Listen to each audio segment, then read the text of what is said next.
Look, I need to be honest with you all. For years on this podcast, I've been the guy that's been telling you, just get out and ride more. But in retrospect, that was easy for me to say because I had very few responsibilities. So putting in 12 to 15 hours was really easy. But 2 years ago, everything changed. The podcast took off, I got engaged, and suddenly something happened. I did flip and mind shift, and I realized that I was either cycling, eating, or sleeping.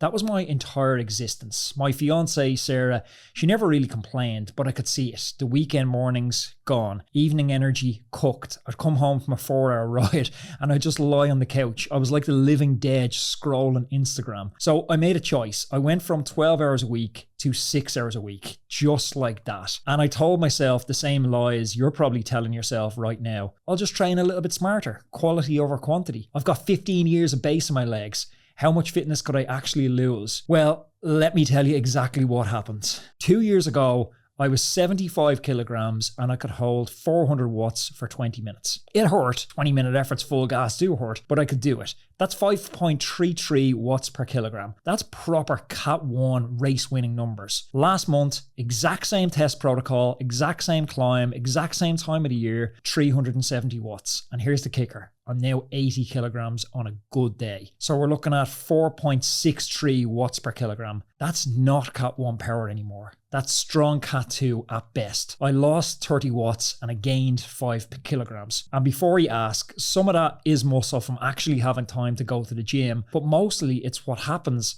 when you're not burning 4,000 calories every single Saturday. The thing is, the research predicted this. It's there in the hard data. I've interviewed Professor Stephen Seiler on the podcast 3 times now, and he's the godfather of polarized training. He advises world tour teams, and in his 2013 study, the International Journal of Sports Physiology, I'll put it in the link down below, he showed exactly what I'm experiencing. He found that performance capacity doesn't decline linear with volume reduction. The first 20% volume drop, you only lose about 5% performance. Your body's remarkably good at holding on to that fitness initially, but beyond the 50% reduction, well, that's when the floor really starts to fall out. And my racing tells the story.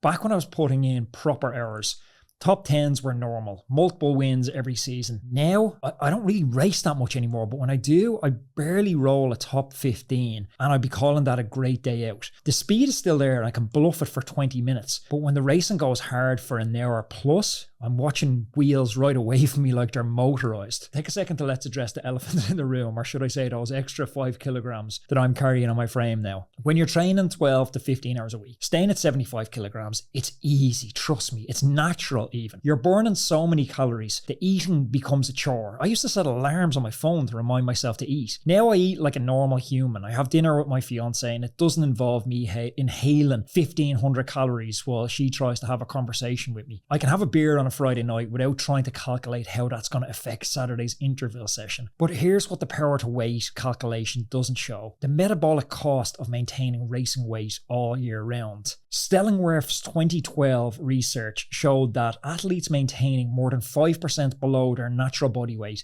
they see testosterone drops, cortisol spikes, and constant fatigue. At 75 kilograms, I was fast on the bike, but I was absolutely useless everywhere else in my life. At 80 kilograms, I'm a lot slower on the bike, but I'm actually present in my life. There's a concept called performance ceiling in exercise physiology. Think of it like the maximum height your fitness house can reach. Volume, those long, boring zone 1, zone 2 rides that I talk about so often on the podcast, that's what builds the foundation and raises the roof. High intensity work, well, that just gets you closer to touching that ceiling. Ronstedt's 2014 studies spell this out perfectly, and I'm living it. My 1 minute power has barely changed. My 5 minute power, it is down a little bit, to be fair. It's down about 5%. But that 20-minute test, that shows significant damage. Power loss plus weight gain. The difference here, or one of the big differences, is now it's durability. You've heard this buzzword a lot recently, but here's what it actually means.